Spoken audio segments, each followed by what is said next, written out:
Naomba niseme maneno machache sana kwa kutoa tahadhari na kutoa wito kwa baadhi ya watu wenye kufanya kazi kama ninaofanya mimi ya kupambana na maambukizi ya virusi vinaoleta ukimwi.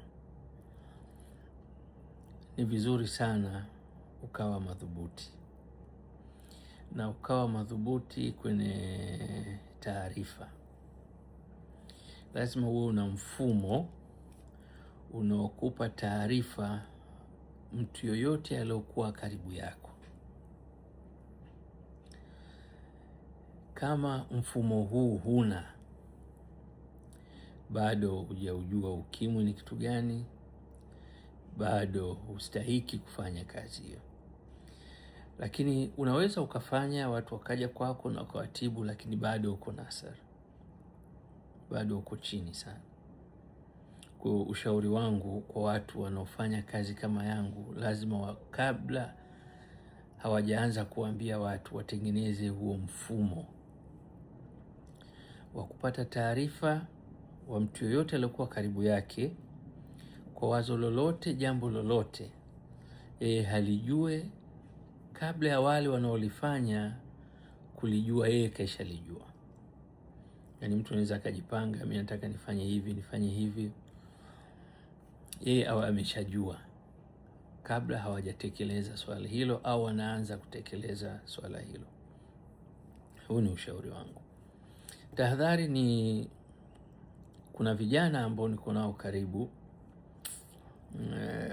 wanatoa namba za wagonjwa hasa kwenye masuala ya kutuma mizigo. Namba hizi zinapita kwa mtu fulani, yule mtu anawaambia, bwana, mimi na dawa ambayo ni nzuri zaidi na ni bei rahisi zaidi.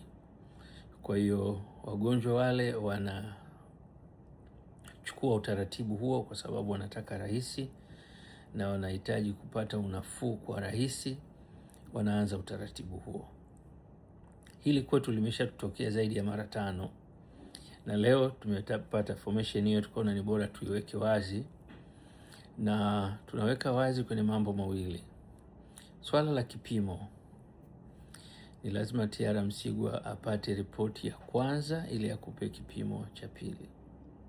Kama humpi ripoti ya kipimo cha kwanza na kadi yake, namba ile kadi, ni ngumu kupata kipimo kutoka kwetu, lakini ni rahisi kupata vipimo kutoka kwenye pharmacy zingine, lakini kutoka kwetu ni ngumu zaidi, ili kudhibiti hali hiyo. Nimekutana na watu wengi sana, tunaambia, Msigwa, nimetumia dawa yako. Ukimuuliza maswali anajitafuna, anashindwa kueleza kwa ufasaha. Namwambia tayari umeibiwa katika mfumo huu. Kwa hiyo ni vizuri sana tukawa makini na tukafanya tunachojua na tukajua tunachofanya ni kitu gani. Kwa nimeamua kuyasema haya kukuandaa wewe ambaye bado hujakutana na mfumo huo, kwa kuna watu anashtuka na kujulisha, unashtuka umepata vipi namba?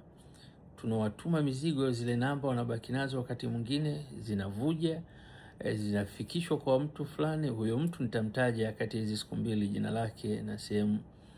Ripoti tuliyopata leo ni nusu, lakini tutahitaji jina lake na mtu anafanya hivyo, ili muwe makini na watu wa namna hiyo.